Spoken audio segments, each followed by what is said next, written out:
What's up, everybody? Welcome back to another edition of the Fatboyz Dynasty Podcast, coming at you live on the YouTube channel presented by the Fantasy Holics Podcast Network. I'm Bo. That's Brant.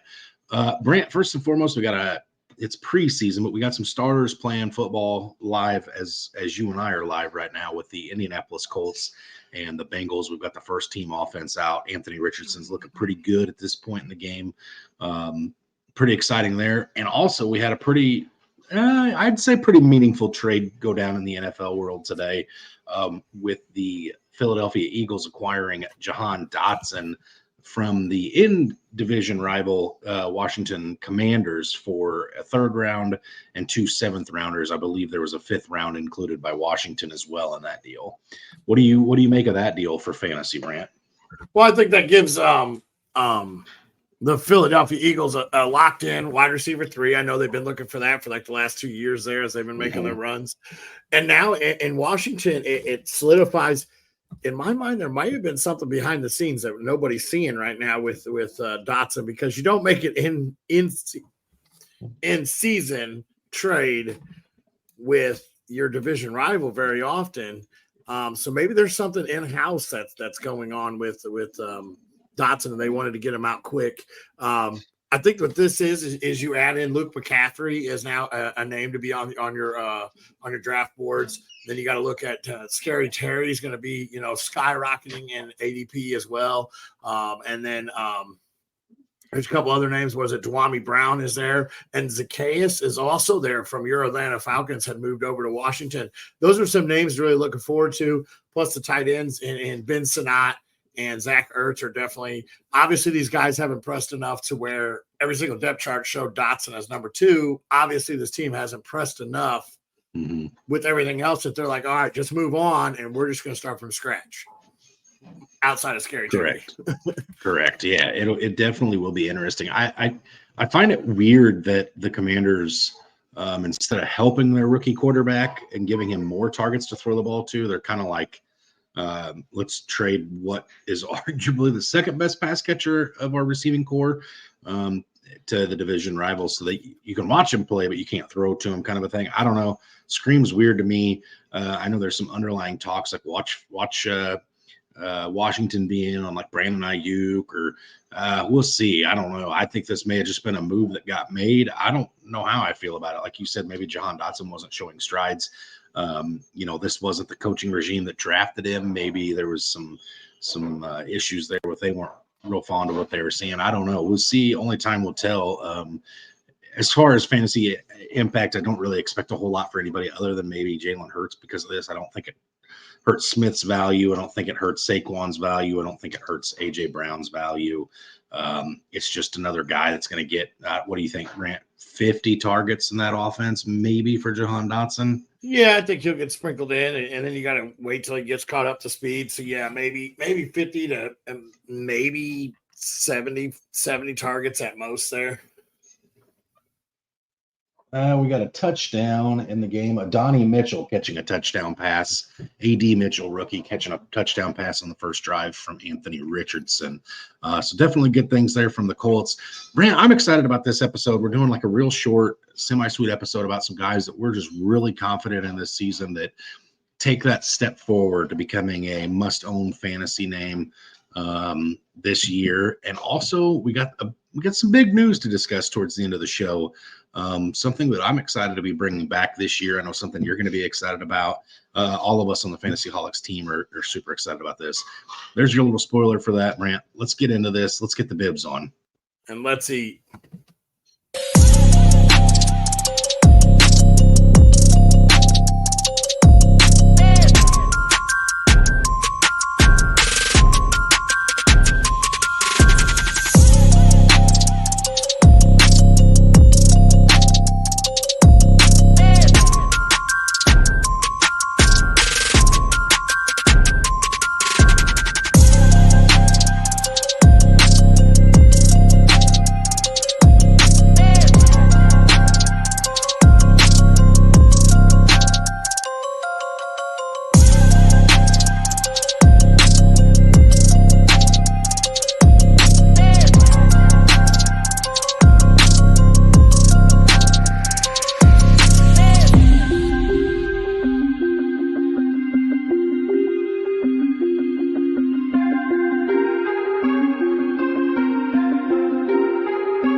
All right, Brent. So, like I alluded to, I know I can see you looking up at the TV. I've been looking over my shoulder watching the game too. We're both itching. We're getting close, my friend. However, this show is going to be one that I'm excited to get to the end of this show just because I'm so excited to talk about the big news that we've got going on. And we still got to get through the meat of the episode, Brent. It shouldn't take too awful long. I'm itching to get to the end of it. But this beginning part's still pretty exciting too. We're going to talk about some guys that we really, really enjoy and think they're going to break out, and we're willing to put our necks out when it comes to these players. So, Brant, if you want to go ahead and start us off first. I'm going to start us off with the guy we're watching right now. I know everybody's on this wagon. I am too. I've done some more research on him. That's Anthony Richardson. I want to talk about, first off, not in my notes at all. He just led this methodical drive down the field. I know he's playing, backups and Cincy. 12 plays, 80 yards, took his time, looked for his key receivers. But that's Anthony Richardson and the quarterback for Indianapolis Colts. He's 240 pounds plus, 6'4". It has this huge rushing upside that he just barrel rolls people. Last year, in his 4 games that he played, he saw 40, 35, 56, and 5 rushing yards. Only in 2 of those games did he play over 35% of snaps. 2 of those games were 35 and under where he got banged up. This year, I'm assuming he's going to start protecting himself a little bit more. He had 4 rushing touchdowns also in that. And his line on most betting sites is 7.5 rushing touchdowns. And he had 4 in his 4 games where he only played over 35% of the snaps in 2 of them. Now, in the 2 games that he saw over 95% of snaps, he had 223 and 200 yards passing. And with the addition of A.D. Mitchell, like you just brought on, and Michael Pittman still there, Alec Pierce getting, a second year under his belt, JT being fully healthy, the passing game is going to really open up. So he averaged 211 and a half passing yards per game last year in his 2 healthy full games. He was on pace for 3,384 yards this year, and most sites that I've kind of dabbled around has him around that 3,100 mark. So I'll be looking for him to go over his marks this year. This guy's a 5th-round draft pick, and the reason I like him to be a breakout is he's going after Josh Allen. He's going after Jalen Hurts. He's going after Lamar Jackson. And he offers almost the exact amount of upside in all 3 of those guys, and he's going 2-3 rounds later than them. This is a guy we could be talking about finishing as the QB1 this year. This is a phenomenal draft pick. This is a guy that you just sit back and you wait a little bit for. And maybe that's right in the 5th, 6th round is where I start to feel comfortable with it. And that's where Anthony Richardson's sitting right now. I absolutely love the upside that he brings to the field. And like I said, with Jonathan Taylor, you can't stack the boxes. Or you can try to stack the boxes, but then he has the weapons on the outside. Indianapolis Colts is going to be a team that's going to be extremely scary to watch. And it's going to be led by this man right here. Yeah, I think a lot of people were pretty high on him last year. Then the injury came out and happened. And I think maybe people are forgetting just how good he was prior to that injury taking place. This is a quarterback, Brant, that when he plays, he's going to be electric for fantasy. I think the verdict's still out on whether Anthony Richardson's going to be a pro's pro in the NFL if he's got the guts and the tools and the skills and all the other things to take this Indianapolis Colts team deep into playoff runs year after year, or even contending for the AFC South. But it definitely protrudes to being an amazing fantasy quarterback in the NFL. And I just want to ask you this, real briefly, because for as long as I can remember, you and I both have been pretty much Lamar Jackson haters. For NFL football, for his fantasy, we love him personally, but we hate what he does for his weapons. Are you feeling that same type of way about Anthony Richardson, where he's going to be great to own, but you don't want to own anybody else? Or how do you feel about that situation? I'm not. I love his weapons there. I love his arm strength. I love the way he pushes the ball down the field. He looks to throw first. And maybe Lamar has slowly started to show that in the NFL, that he's looking to throw a little bit more than rush. And that's why they added Derrick Henry there in Baltimore. And so that way a little less on Lamar. If you remember correctly, 2 years ago, I was hanging on the table for Seattle to draft this man. I loved it when I was there live in the draft going, come on. And then 1 pick before we were on the board, off the board he went. I was a little upset with it. That's history. His arm strength and everything else. And now he's had a whole year to develop that short range accuracy. And we just saw him drive. It looked phenomenal. He hit Mitchell with 2 short passes that were right on target, right in his chest. Like I said, no, it's preseason, but he still looked good with his short range accuracy. Mm-hmm. No, I think that's fair and well put, Brant. All right, I'm going to move on to my first guy here, and I know you think you know who this is, but you don't know who this is. This guy is currently being drafted as the wide receiver 40 overall. So this guy doesn't have to do a whole lot to exceed expectations and to have a breakout. Now, this is a player that's had a breakout year before, and then he had some down years, and I think this is the year he fully stamps himself on the map, Brant. It's Deontay Johnson, man. As I'm just going through, I can't help but continue to talk about this guy in that Carolina Panthers offense. Like, the head coach has even come out and said, like, our offense is going to run through Deontay Johnson. Like, he's saying it. I can see it. I know you see it. Yeah, when Jonathan Brooks comes back, maybe we start talking a little bit differently, but Miles Sanders couldn't get it done last year. Chuba Hubbard was just okay. And listen, Brant, last year, Adam Thielen finished as a top 20 wide receiver in fantasy at 35 years old. So if he can do that, what is Deontay Johnson with much younger legs going to do?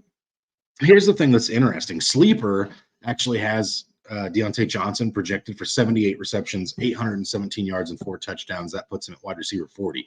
Brent, last year in this offense, same offense. Well, the offense is going to be a little bit different, but the same situation. Adam Thielen had 137 targets, 103 receptions, 4 touchdowns.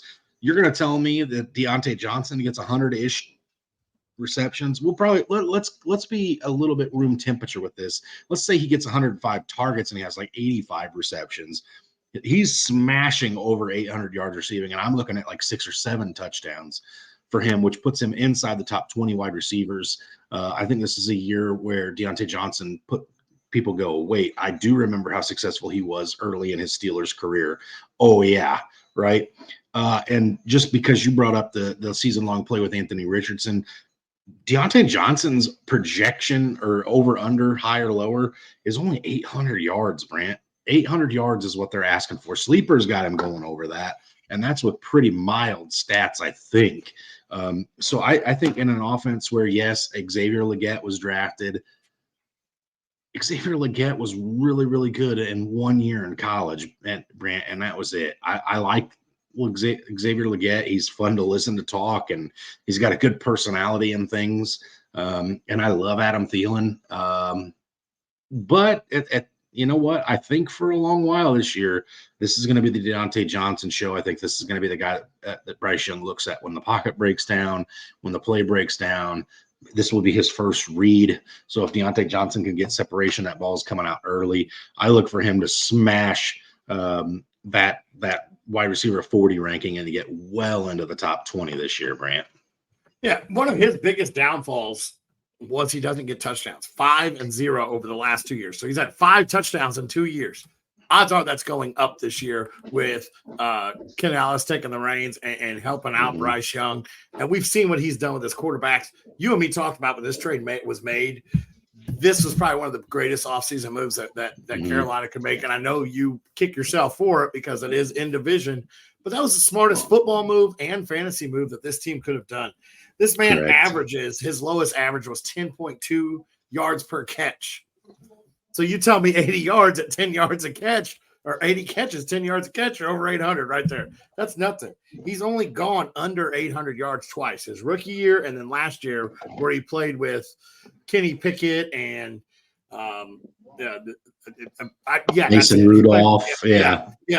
He played with a whole bunch of noodle arm quarterbacks that weren't doing any justice for him. They wanted to push the ball downfield to George Pickens, and they don't go to the most sure-handed guy on their team. This is a sure-handed guy. You throw the ball to him, and 9 times out of 10, he's pulling it in. He's not dropping very many passes. This is a great pickup and an outstanding fantasy option. You said wide receiver 40 is where he's going. You're going to be talking about this man inside the top 20 by the end of this year. He's going to double half of that. I think he'll be inside the top 20, and you're talking wide receiver 2 range with him. And right now he's outside wide receiver 3. I just want to make fun of you for a second. If he doubles half of that, it'd be 40, just so we're on the same page. You know what I mean? It's late. We had a long day at work. I get it. All right, Brent, take me through your next guy. You're talking about a guy that's going wide receiver 40. How about a guy that's going outside of the wide receiver 50? I stopped counting at 50. I was like, I'm done. I'm not counting no more. I don't know if I can count any higher. We all know my counting and my name skills may not be the highest IQ level for me. That's Michael Wilson of the Arizona Cardinals. He had 3 top 25 finishes last year with a shell of Kyler Murray playing and a couple other names. He had no quarterbacks last year, really. And it was just banged up whenever Kyler did come back. That whole squad was banged up all year. Wilson comes in as the wide receiver 2 in that offense right now. I know he's probably the 3rd look in a pass catching with Trey McBride there and then Marvin Harrison. Mm-hmm. Marvin Harrison may help Michael Wilson because he's going to take the main coverage now. He's going to take the double teams. Then you got on the other side, you got Michael Wilson with this decent, I don't want to say he's good route runner, with this decent route run ability and good hands. He's going to get the corner there. In 13 games last year, he did finish as the wide receiver 60, but this is a guy that nobody's talking about. And how come? This is a team that's only projected to win 7 games. Well, that tells me that in at least 10 of the games this year, you're trailing, you're throwing the ball. Could you name a player on that defense that's going to be a difference maker there? I think Buddha might still be there. He might still be there. But this defense is not going to be a pretty thing to watch. Yeah. So they're going to be trailing. Even in the 7 games they might win, they're going to be trailing in most games. He's going outside the 15th round as a 190th player. This is just a guy that's going to see a lot of targets and get a lot of chances. Mm-hmm. And Arizona's just going to be forced to put the ball in the air quite a bit. So we know that they like to play high tempo and everything else. So I absolutely love Michael Wilson. Unfortunately, I was unable to find season stats, season-long bets for him. But this is a guy that I think is definitely going to be out-projected. I think he'll finish inside the top 36. He'll be a good wide receiver 3, a good flex option week in and week out. Okay, I don't disagree with that. So let me ask you then, Brant. So is this guy a product of his environment? So in other words, what I mean by that is, Marvin Harrison coming in. That's what everybody's talking about, right?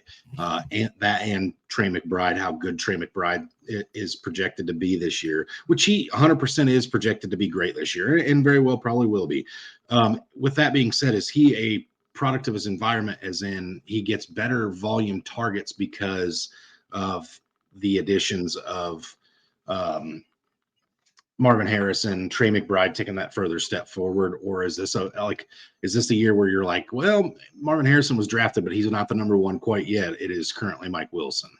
No, I think Marvin Harrison's an outstanding talent. I believe he is the number 1. I think that's the product of the environment. It's the product of Kyler getting back to 100%. It's the product of Arizona trying to make that push to become better. And he's still a young wide receiver. I think he's in his 2nd year. So this is just a product of the Arizona Cardinals trying to move that young team move forward. Anthony Richardson with a pick 6 right there. Outstanding. Just tell good things and you throw those. Mm-hmm. But I think it's a product of how the Arizona team offense is moving forward. Okay, Brant. According to Sleeper, wide receiver 73, their projections for him are 48 receptions, 642 yards receiving, 4 touchdowns. I think his touchdowns will be up. Those numbers. I like his touchdowns to go higher. Yards, wherever they have, 642. Mm-hmm.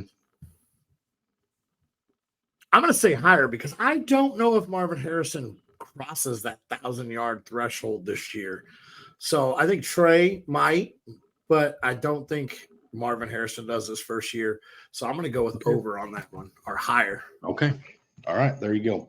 All right, Brant, here's another guy I can't stop talking about this offseason. This is going to be like beating a drum that you've heard me play the beat to several more times this offseason.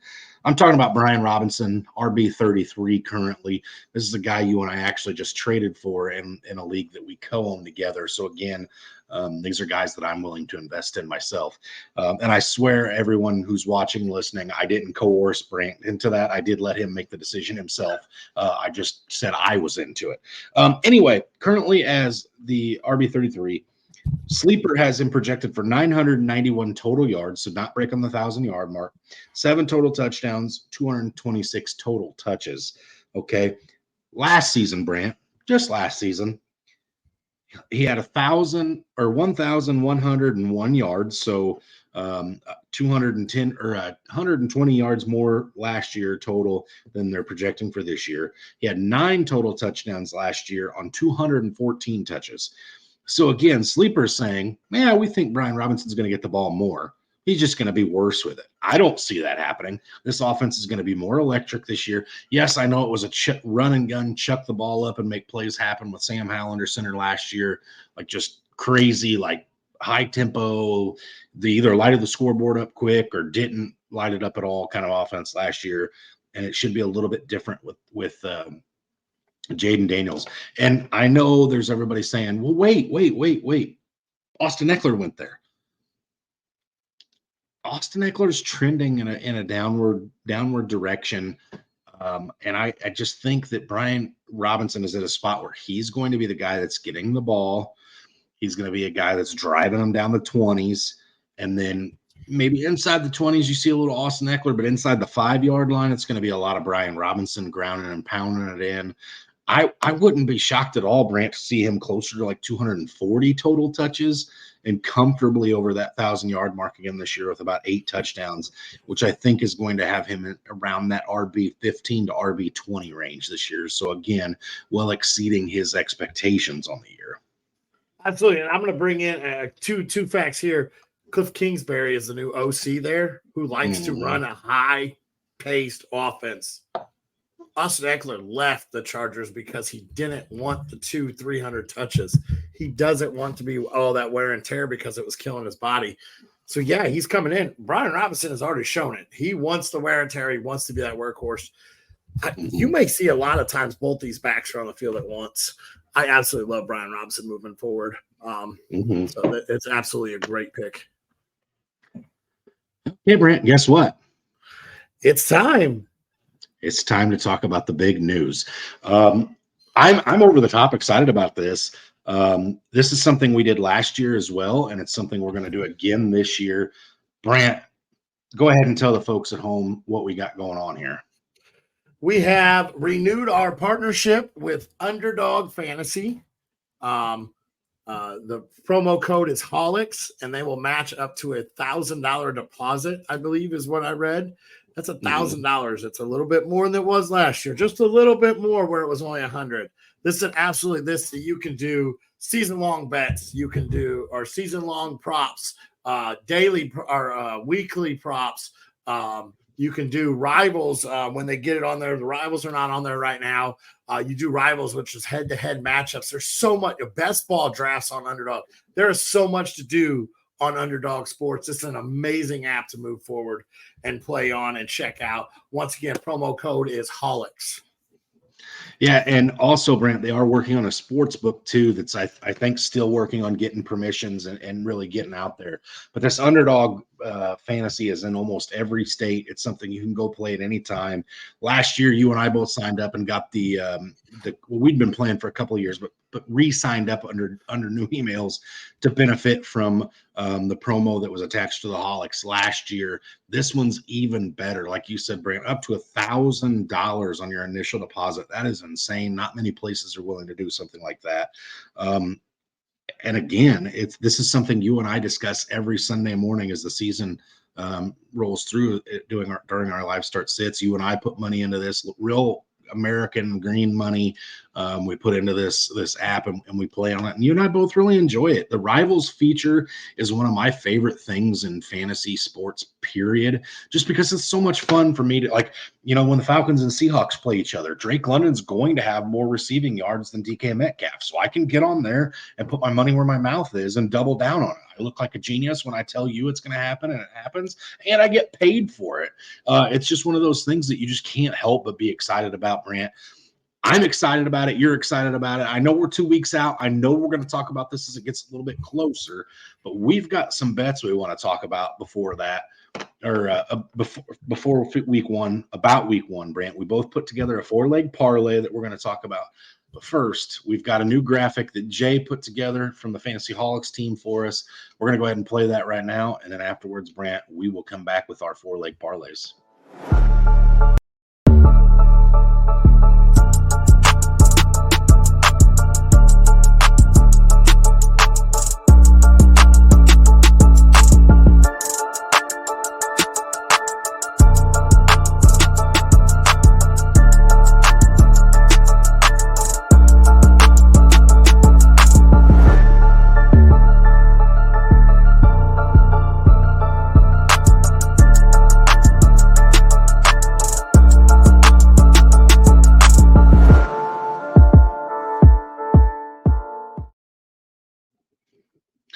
right there, as you can see on that video, Brant, that's how easy it is to play on underdog. Again, like I said, the rivals ones aren't out yet, so you and I couldn't get too deep into that, but we've got some 4-leg parlays here, Brant.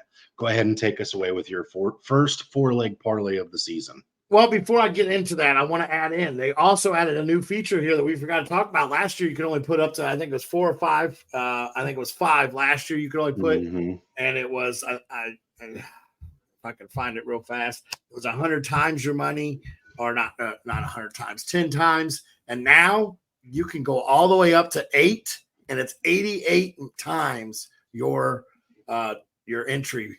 Not to mention also the flex play, where if you make 7 out of 8 or 6 out of 8, you still get a little bit of money back. You're not completely out where if you miss one leg, you're done on some of these other sports books. So this is an absolute thing. Now, let me get into my very first one. I'm going to talk about a guy that you and me both absolutely love, and I think he goes higher on his receiving yards. That's Rashee Rice. This man went over his yards. He went higher than 56.5 receiving yards in the last, I think it was 6 weeks of the season. I expect him to go higher in that week 1 against the Baltimore Ravens. It's going to be a great game to watch on that opening night. I'm getting real excited here. I might start slobbering on myself. It's almost like Christmas dinner here. I'm getting a little excited here. We all know I have a little obsessions with throwing this stuff down too and talking about it. So I got Rashee Rice to go higher than 56.5 receiving yards. My next one here is Christian Kirk to go higher than 62.5 receiving yards. They play Miami. It's going to be a shootout game down there in Florida. It's going to be an outstanding, fun game to watch. Christian Kirk was the number 1 target 2 years ago for Trevor Lawrence, and them two absolutely connected when they were both healthy and on the field. I think we're going to see that open this season, and they're going to lean on Christian Kirk to really get this team rolling this first week. Next one is Terry McLaurin. I went and stole this right now, guys. I went and stole it. We shipped Jahan Dotson, so the ball's going to be coming to Terry McLaurin. I'm going higher than 60.5 receiving yards before it gets changed. I expect this one to probably get changed up to about 70 receiving yards before week 1 hits. But I took it right now. It's 60.5. If you get on there right now, it's 60.5 right now. Now, my last one is Kyler Murray going to go higher than 37.5 rushing yards. They're playing Buffalo. I think Buffalo is going to try to get after him, and he's going to have to use his wheels quite a bit. I expect Kyler Murray to go higher than 37.5 rushing yards. Okay. There you have it. You can tell Brant's picks there. I think all those are pretty reasonable, if I'm being honest with myself. Mine, I think, is more Homer-ish than yours is, but we'll talk about it. We'll see how you feel about it. I've got opening night of the NFL season. I've got Patrick Mahomes to go higher than 1.5 total passing touchdowns. I think that's easy money for Patrick Mahomes. We all know he shows out and shows up in primetime games. Nothing bigger than the opening kickoff besides the Super Bowl. I think he goes over or higher than 1.5 passing touchdowns. Another guy that you and I both love here, Brant, Dalton Kincaid, higher than 55.5 receiving yards. Yeah, I know Keon Coleman's there. I know Curtis Samuel's there. I know Dawson Knox there. James Cook's there. This is going to go – passing game is going to go through Dalton Kincaid this year. I think 55.5 is a pretty low number for him. I think there's going to be plenty of weeks where he goes over 100 yards receiving as a tight end, and I think he goes well over 55 in week 1 here, Brant. Here it is. Drake London. I knew you were waiting for me to talk about him tonight, so here we go. Drake London higher than 64.5 receiving yards. I think, Drake London, Kyle Pitts, those guys are going to be salivating to go out and show off their skills. They're going to be, talking to Kirk Cousins all the time going, hey, man, anytime you get that chance, I want to show people how good I can be. Give me that ball. And I think you're going to see that week 1 against the Pittsburgh Steelers. Hopefully this offense gets going early. There wasn't a whole lot of chemistry between them in preseason because pretty much none of them played. Even Michael Penix, we only wanted to see 16 snaps out of. So hopefully they hit the ground running, and this one caps off pretty easy. And last but not least, because I just talked about him, I had to bring this one up. Deontay Johnson over 53.5 receiving yards, like you said, Brent. If he catches the ball, he goes for 10 yards. All he's got to do is catch 5.5 passes, and he's over that. So again, easy money parlays. You just throw your money on there. Like I said, you put your money in there, you're going to get way more than you put in. That's just how it works when you use the promo code HOLIX. And maybe you don't want it, you're like, man, I don't trust that one fat guy with the mustache, but the fat guy with the orange goatee, I like what he has to say.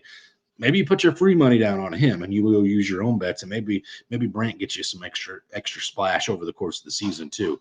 We'll see how it goes. Brant and I usually try to keep track of these, see how we do, and tally them up at the end of the season. But again, super excited to be partnered back up with Underdogs again for year 2. Last year was a great year with them.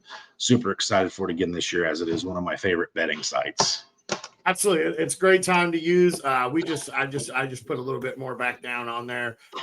It's football season again, and get in there and look at them early. Look at these week ones early, because as there's more rumors over the next 2 weeks, as there's more clearance of where these receivers are going to line up and everything else, the yards will go up, the yards will come down. But you have a good knowledge of where these players are going to be. So get in there early. Right now, one of the biggest things is they have Tyreek Hill to go under 100 receiving yards. He did that, 3 times last year? That was it. So right now, it's right there. It's prime for the taking. And then they have some ours. We have the bonus or a little choose one. In the Tennessee-Chicago game, because where we're located here in Illinois, they have some bonus bets at the top right here. They have some easier money, like Will Levis to go over 200 total yards, receiving yards. There are some lower lines there. They have those for some local ones. Every once in a while, you see some specialty bets that get on there, and they have this new little spicy thing on there where they have, if it's plus money on some of the other betting sites, they allow you to get more back for that if you add that into your play. They also have Travis Kelce week 1 for over half of a yard, Brant. There you go. That's one of those special plays that I wanted to talk that we were talking about. Absolutely. Just one of those that you have to go on there, and he probably can make a catch for over a yard. You don't want to put too much pressure on the man, but we think he can probably do that. I think I'm going to have to go back and redo mine for a 5. Just add that in there. So absolutely, guys, get on there, join it. Holics at the codes. As always, stay hungry and stay fat, my friends.